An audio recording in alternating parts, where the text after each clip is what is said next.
Hello, students, and welcome to another edition of Careers 360's Institutional Spotlight series. Today, we feature the Easwari School of Liberal Arts and have Professor Vishnupad, the Dean of the institution, with us. A little bit about Professor Vishnupad. He is an accomplished academician and a research scholar whose career spans 2 decades and 2 continents. With a doctorate in anthropology from Columbia University in New York, USA, he has received a wide range of research fellowships and awards throughout his academic career. He has taught in various capacities at renowned institutions in the USA and India before joining SRM-AP as the Dean of School of Liberal Arts and Social Sciences. Professor Vishnupad did his Masters in Political Science at Delhi University and Masters in Sociology at SUNY Binghamton. He was also awarded a President's Fellowship to pursue his doctoral work at Columbia University and over his tenure there received the Andrew Mellon Foundation GSAS Fellowship, SCEPS Fellowship and an AM Foundation grant. Thank you so much. Welcome on board and thank you for joining the session today. My first question would be, could you share the founding vision behind the Easwari School of Liberal Arts and its core mission today? In response to that, thank you very much for having me here to begin with. In response to that question, I would say two or three things. One is, the geographical location of a liberal arts school in Andhra Pradesh. If you were to historically look at liberal arts and humanities, disciplines and departments and schools and so forth, over the last 2 decades, they have suffered. Because there has been a huge emphasis on, BTech, disciplines, mostly computer science and so forth. So one aim in some ways was to resurrect, social sciences, liberal arts and so forth in this region. In other words, produce a niche school, working on liberal arts and so forth.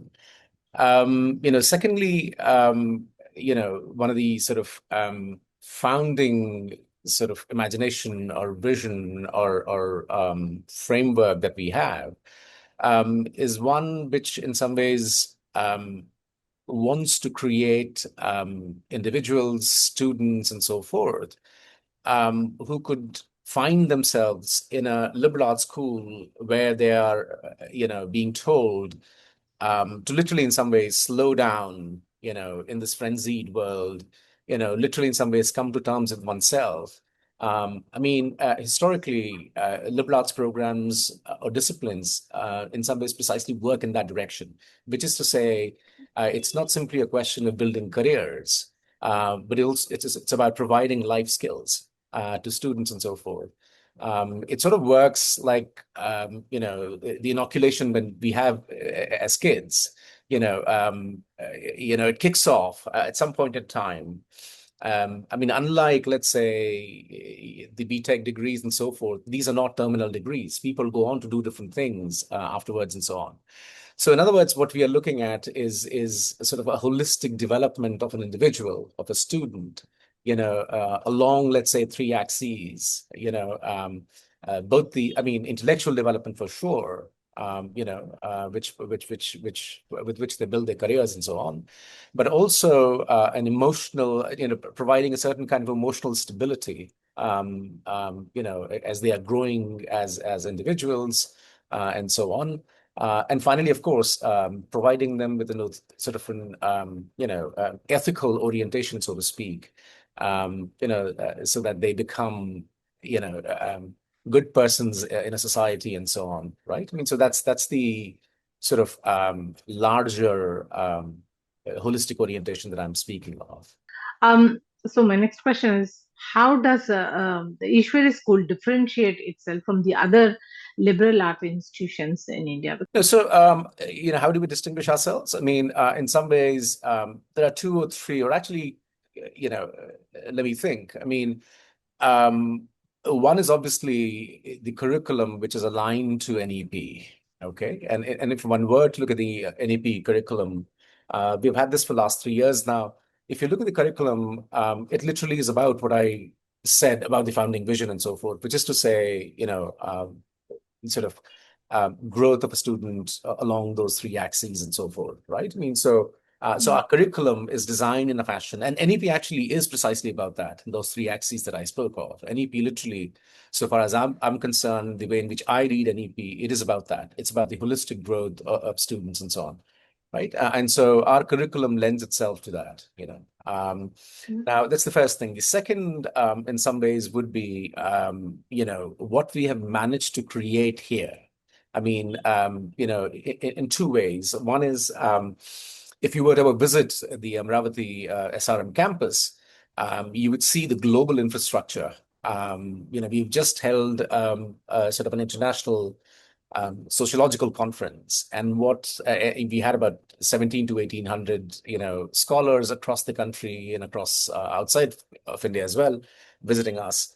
One of the things that was stuck by was precisely the global infrastructure that we have in classrooms, in all kinds of other facilities that we provide to the students.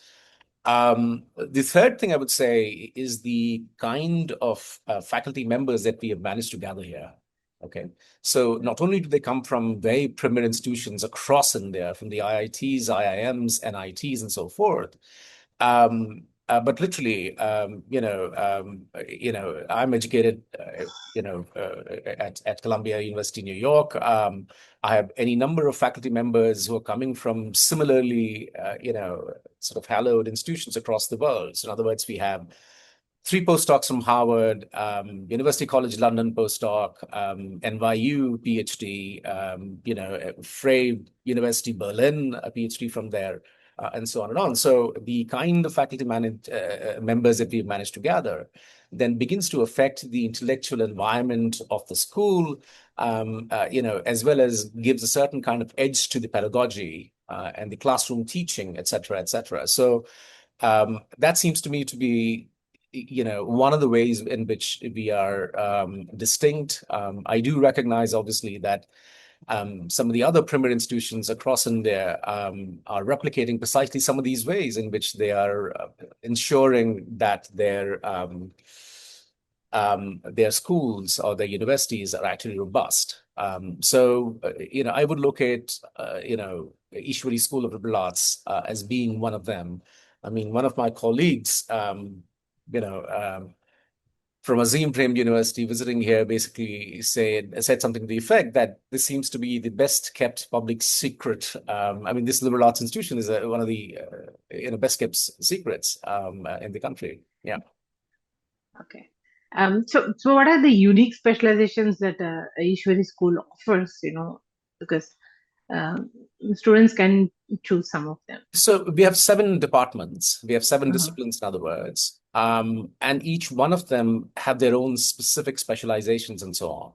So, for instance, if we were to look at economics, the focus for the moment is on financial economics, for instance, and the data analytics specialization. Similarly, we also have a specialization on political economy of development, right? Similarly, if you were to go to the history department, there are various kinds of specializations we have in there where our students, go on to, in a certain sense, let's say, museums. That's one of the focus that we have. Similarly, in other departments, let's say political science. One of the things that we focus on, if you were to look at the curriculum of each one of these disciplines and departments and so on, all of them lend themselves to, although we are not a training institute, but all of them lend themselves to all kinds of competitive exams in India. So any number of students come to us, let's say, especially in political science, because it's one of the most sought after, disciplines when we talk about, let's say, civil service exams and so forth.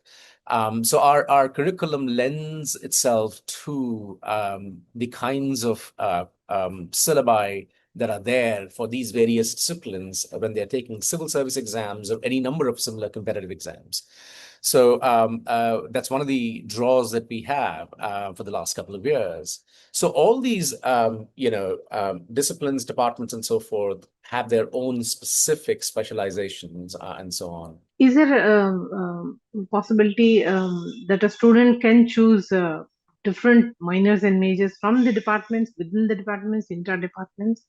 Oh, absolutely. I mean, that's precisely what defines liberal arts education. I mean, Okay. liberal arts education comes to India, it came to India about 15 odd years ago. Possibly Flame was one of the earlier, Flame University in Pune was one of the earliest versions of it. I wouldn't know for a fact. But Ashoka comes up, I think, 2013. Azim Premji University, where I taught for the longest time. I was in Bangalore for 11 years, and I taught in Azim Premji University in their undergraduate program as well. These are some of the new ones. Now, what defines liberal arts, framework as opposed to, let's say, the traditional social sciences or natural sciences disciplines and so on, is that in those disciplines, I mean, I was, for instance, political science graduate. I did my bachelor's in political science. I did my master's in political science. When I went off to US, I did something else. But till when I was in India, I could only do political science for 3 years. And for 2 years, I did a master's in political science and so on. Now, so that's a traditional way of doing social science in India. And that still holds in any number of universities across India.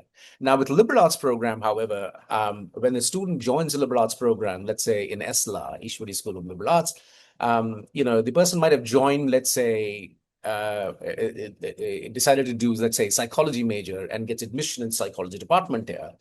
But for the first year, we teach them foundational courses. In other words, there'll be only one course in psychology or inspired by psychology and so on, but it's a foundational course.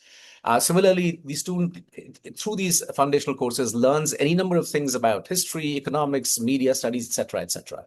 So let's say at the end of the first year, the student who's joined as a psychology major, decides that, what, I love standing in front of a camera, I love speaking into a camera, etc., etc. I want to be an anchor. So that then the person can switch from psychology to media studies. Okay. Major in media studies. So in other words, we give them a year to explore and figure out as to what do they really want to do with themselves.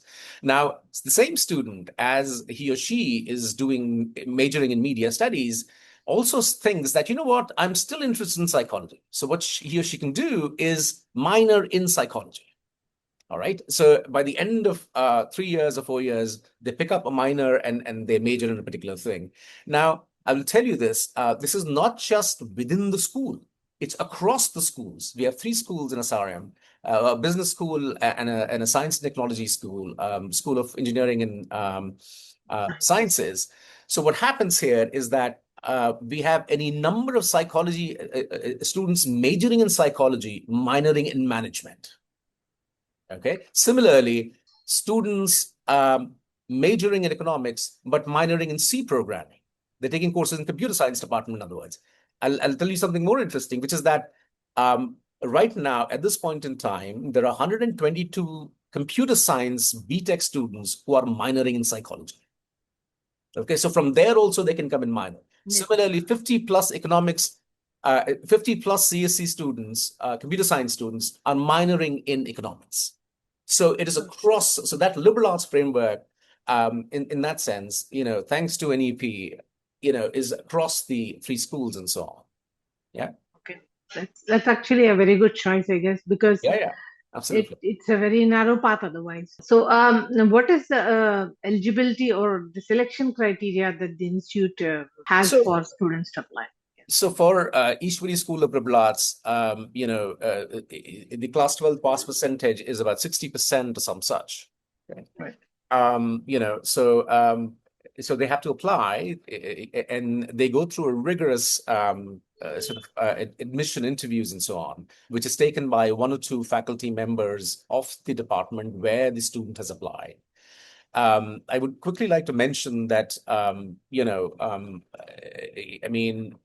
the median scores, so far as I recall, last year was about 86% in Easwari School of Liberal Arts, but as in the students have joined last year, some 100 plus, in the last academic cycle and so on. I would also quickly like to mention that we have some very generous fellowships, scholarships, in other words. There are 8 different categories or 9 different categories, if I recall correctly. And we're very generous with the scholarship.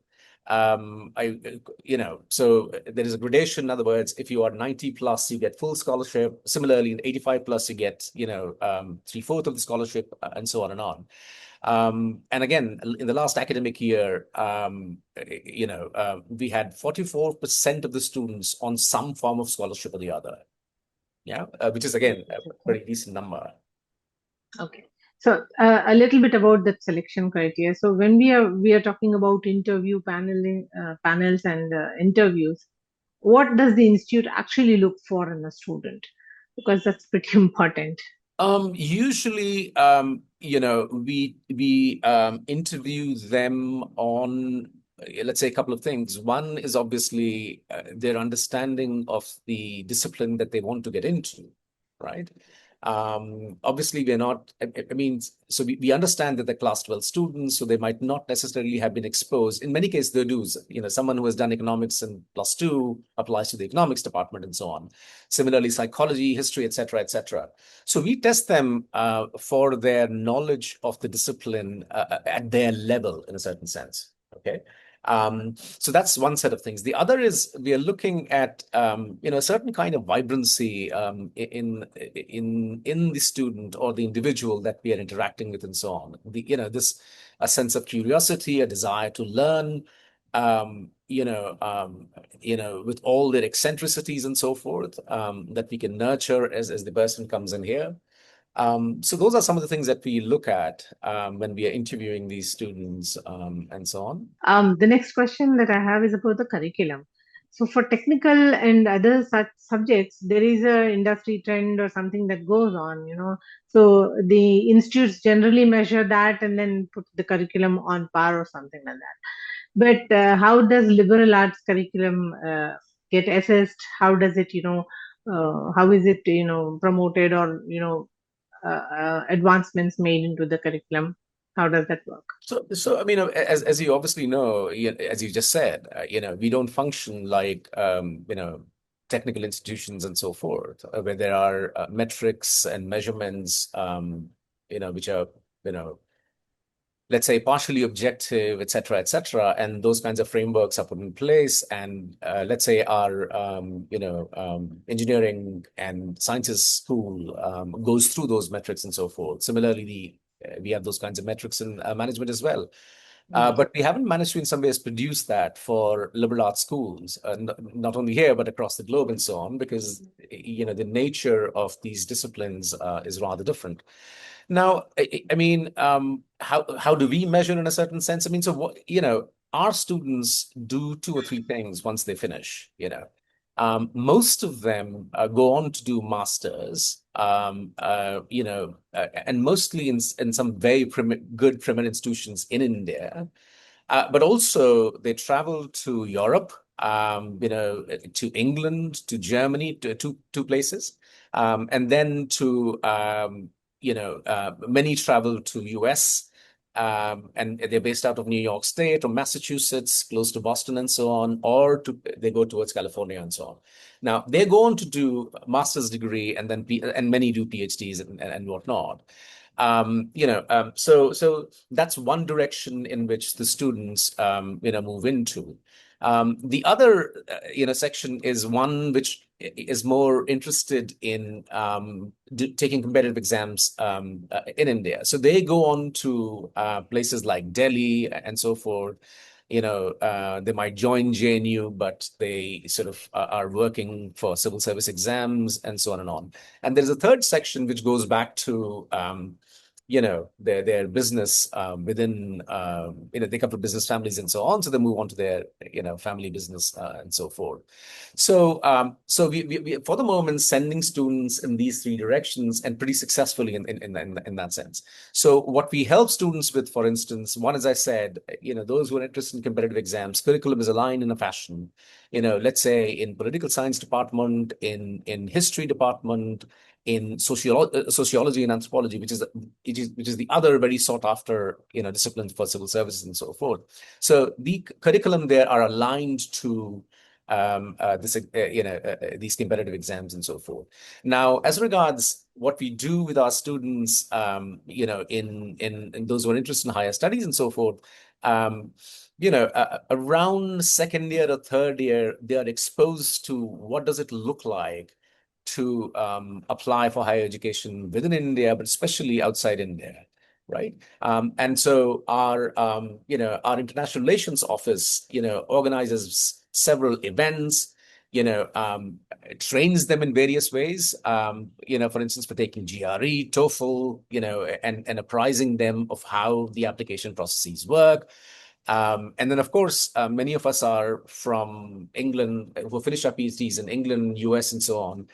We know, because we have gone through the system earlier, we know how the system works. So we have sessions with students who are interested in applying outside India and so on. So those are uh, some of the institutional structures that we have through which one of the things we do is that from second year onwards, we try and figure out, we ask the students as to what they want to do by the time they end their third year or fourth year and so on, as to what they want to do.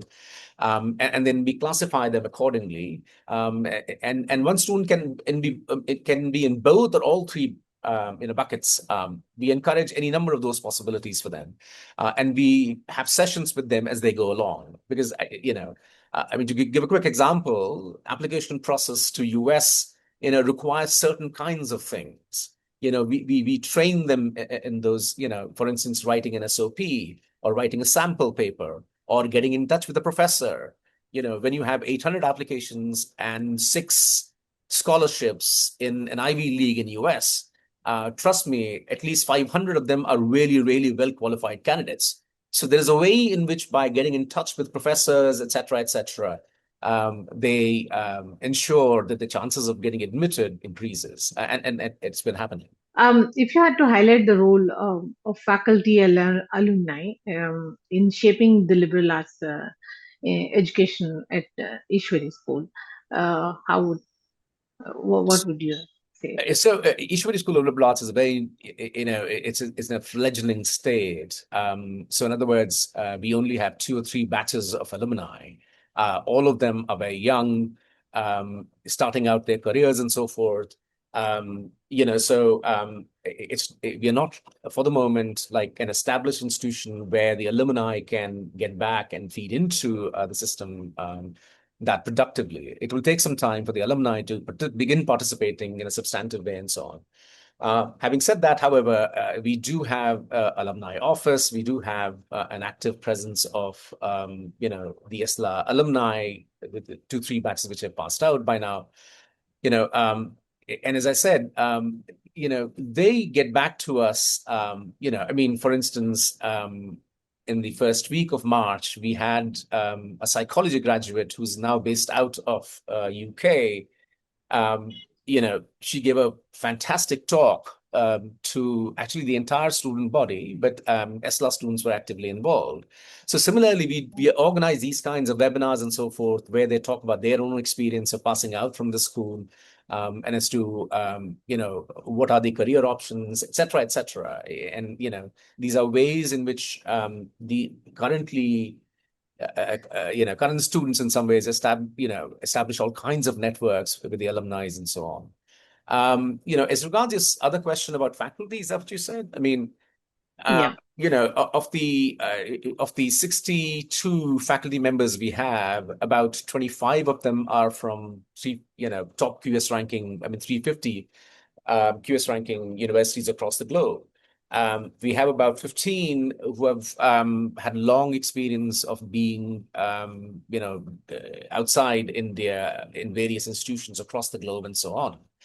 And as I said, it ends up creating an ecosystem, where intellectual exchange, is robust, and so forth. And these very faculty members going and teaching in, classes, it creates a different kind of environment, so far as I'm concerned.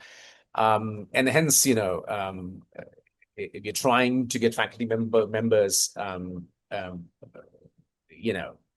from across any number of continents in the world. Right. So It's not just the learning part, it's actually also the exposure from different parts of the globe when you have Yes, to yes. I mean, I'll give you a quick interact. example. I mean, we are getting someone called Dr. Anusha Srivastava, who's the Associate Dean of School of Journalism at Columbia University, who's coming here for a week-long physical, teaching to our students. Similarly, someone called I'm forgetting his name right now, Drumil, Dr. Drumil. He's based out of again, Columbia University School of Journalism, as well as Harvard Kennedy School. He's coming to us, and he'll be doing a 2 weeks, 1 week course. Similarly, we had someone from MIT last year, who did an online, 2 week course with our PhD students.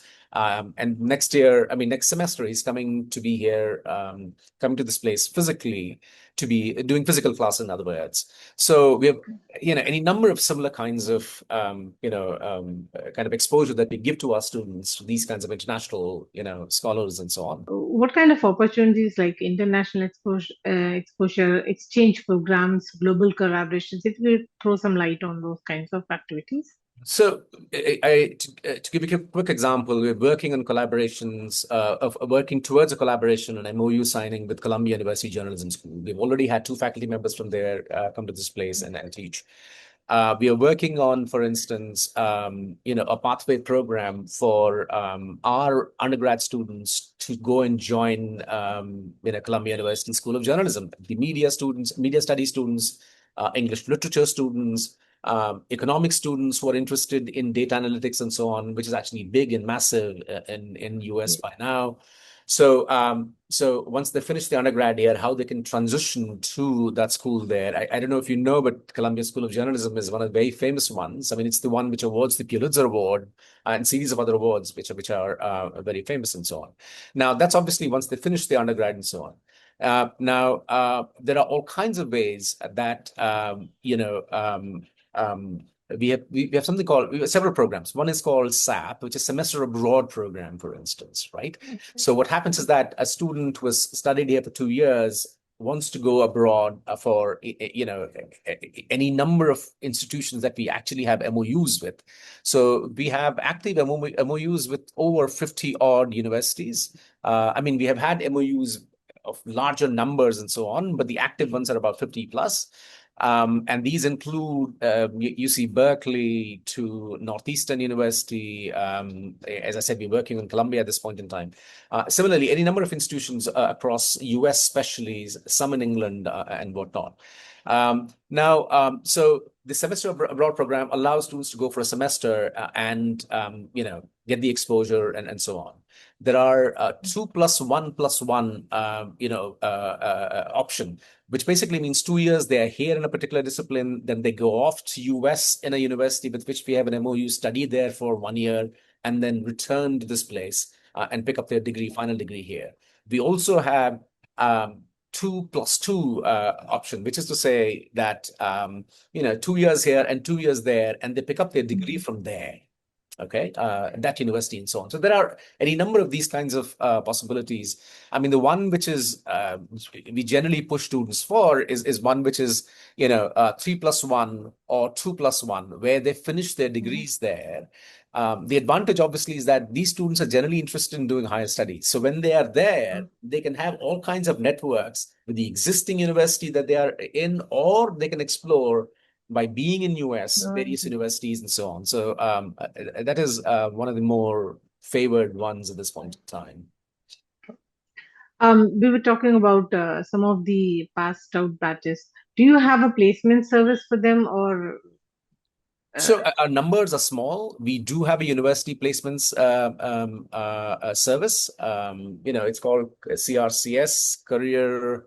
I'm forgetting what it's exactly called. Career Placement Services, basically. So we do have it. The participation in that is mostly from science and engineering as well as the management schools. As I mentioned,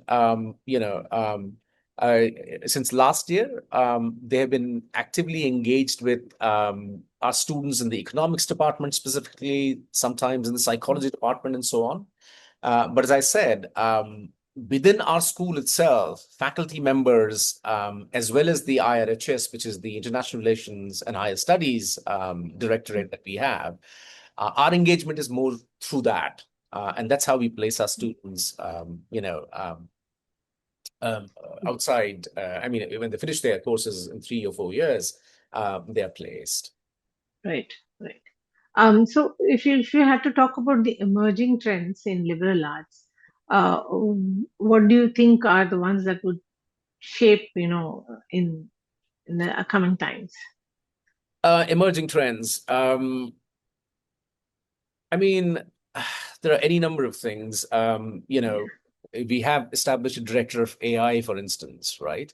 Mhm. So one of the things we are trying to figure out is how could AI in some ways allow us to, or rather, how can AI invest itself in, let's say, liberal arts programs and so on, right?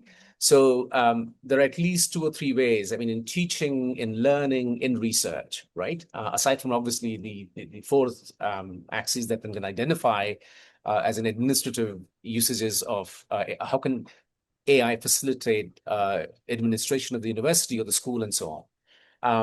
Now, so far as learning is concerned, to give you a quick example, one of the things that we are trying to do is to use the AI to, in some ways, individualize learning, so to speak, right? I mean, so in other words, we have what do we call slow learners policy, you know. So they are being assisted by any number of MOOC courses or Coursera or similar kinds of platforms and so on, right? So learning becomes more individualized, and these AI tools are available to them 24/7 and so on, right? And they can go at their own pace and so on. Similarly, it allows the teacher to assess student according to their own pace in a certain sense, right? So that's one of the directions in which in a certain sense we are moving. The other is obviously, since I'm talking about AI, I mean, literally in some ways thinking about all kinds of issues that exist with the intrusion of AI, in teaching, in education, and so on. I mean, things like plagiarism is a big worry, right? I mean, broadly, the idea in a certain sense is, one of the worries that we have is that are we outsourcing intellectual labor? In other words, what will it mean to, for us, for AI to work with us, right? And I mean, in a sense, the idea is that, how can we make it think with us, not for us, right? And that kind of intellectual outsourcing and so on. The other thing I would want to say is that, liberal arts, in some ways, literally is about an investment in thought. We generally, use words like critical thinking and so on and on. But so far as I'm concerned, one has to really figure out what does critical thinking in a certain sense mean. It seems to me that when I am talking about the fact that we focus on intellectual growth, emotional growth, and ethical orientation of students, what I'm talking about in some ways is producing an individual who, over a period of time, will be in a condition or in a shape to, in some ways, engage, and resolve issues in a very capacious manner, so to speak. So we're producing those kinds of problem solvers. And liberal arts education, in a certain sense, will be required more and more as our society, in due course of time, gets completely enmeshed, in a completely transformed technological environment and so on. At that point in time, we'll turn around and look at people who can look at the problems holistically, from all angles and whatnot. Liberal arts, in some ways, is a training ground for precisely that kind of thought processes to manifest themselves. Yeah. Yeah, that's a very interesting insight or Yeah. interesting perspective. My last question is, what would your message be to liberal art aspirants? People who would be watching this video, students who want to get into it. One or two things. Let's say two things. First, I mean, it seems to me that in this very frenetic world that we live in, it seems to me that every individual, owes it to himself to slow down and spend time with one's own self, to literally sort oneself out. I think that's absolutely important. In some ways, we owe it to ourselves, each one of us. As a 17-year-old, you're not supposed to know what you want to do with yourself through the entire life, in a certain sense. It seems to me reading English literature, for instance, or literature of any kind, allows you that imagination, that vision, that understanding and whatnot, right? I mean, so I can't stress enough, as to what are the various ways in which liberal arts allows you to grow and so forth, right? As literally as a member of a society, as an individual, et cetera, et cetera. So that's the first thing I would want to emphasize on. The second is that this presumption that only BTech programs and management programs have good career options is entirely untrue. As a matter of fact, in many ways, many of the options are closing down on that side. Let's say computer science, coding, AI taking over, et cetera, et cetera. Of course, different kinds of jobs will be created there on that side as well. But my point is that, it is not as, open as it seemed to be 10 years ago, 15 years ago, and so on. Now, the other thing one has to keep in mind is that there are any number of jobs that are opening up in the, liberal arts sector, So, I had some time ago prepared a list of what are the various possibilities and so forth. I mean, on the one hand, all the traditional jobs that we talk about are available. But now, an English literature guy gets into, making all these games, for instance, video games and so forth. They're actively present there. They are the people who are producing those stories and narratives, that you have in these video games and so on, right? Similarly, a historian participates in creating a game which is about 16th century, whatever. So there are any number of similar options which are opening up for I mean, if you're keen, I can send you that document that some of us have prepared, which in very clearly highlights what are the various career options for any number of students doing any number of disciplines in liberal arts and so on. So it is coming up in a big way, and it's going to be the thing that people will move towards, students will move towards very soon. I would hope that parents would begin to recognize the trajectories that are opening up to that kind of future. Yeah. We would love to have the document. Oh, yes. I would have my communications team send it over to you. Yeah.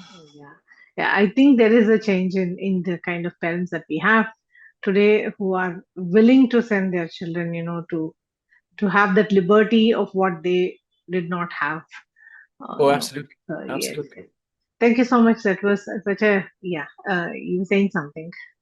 No. All I was basically saying is that I think I can see that kind of trajectory growing, which is to say that parents now recognizing, even in place like Andhra Pradesh. I mean, when I joined, admission numbers were small. I mean, we had about 36 students who admitted, the year that I joined. Then it went up to 58. Last year, it crossed 100. So in other words, the number of parents now getting convinced that they want their child to pursue liberal arts, not only for that kind of growth that I spoke of as an individual, but also the fact that they're recognizing that,